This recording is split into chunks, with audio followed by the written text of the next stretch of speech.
Thanksgiving draws ever nearer, bringing with it the annual "Oh God, I have to cook in Grandma's kitchen on Thursday with 3 other people" panic attack. If you're cooking in someone else's kitchen this year, here's how to make it less stressful. My first piece of advice, glib as it sounds, is to avoid it if you possibly can, especially if you have a strained relationship with the kitchen's owner. Hosting Thanksgiving is hugely stressful, and having people poking around your kitchen looking for a knife while you're trying to get turkey on the table just makes things worse. Offer to help with dishes and follow through, you monster! But otherwise, stay out of the kitchen. Your hosts will thank you. But let's say Aunt Cindy insists you make your famous stuffing, since last year you wouldn't shut up about the stuffing your friends from college made, which must be just so divine if her great-grandmother's recipe isn't good enough for you anymore. Don't panic. Thank your past self for deciding to offhandedly mention the dish that can be made ahead of time in the privacy of your own home, and do just that. There's a reason Thanksgiving hosts tend to task guests with bringing sides and pie. Unlike turkey, they can be made ahead, travel well, and usually taste great at room temperature.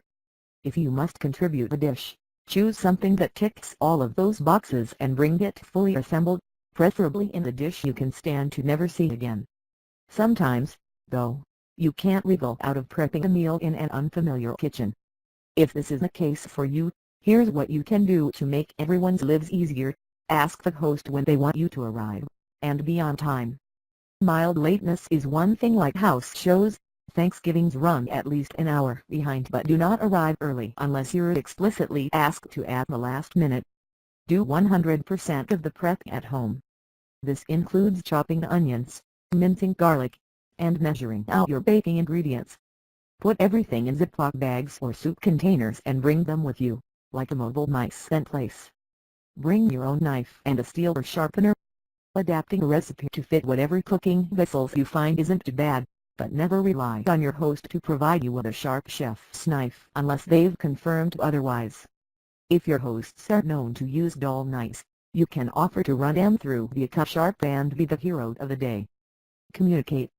Scope out the kitchen, ask all your questions, and get necessary permissions before you start cooking. Once you begin, speak in short, declarative sentences, and err on the side of over-communication. Finally, find some chill. I'm not a chill person by any means, but I gotta pretend I am when I'm cooking in someone else's kitchen. Try to resist your control issues if you have them and do whatever you need to stay calm, be it 5 minutes alone in the guest room with a meditation app or judicious consumption of booze. Don't get so hammered you throw your mobile mice on the floor. Everything is going to be just fine, I promise.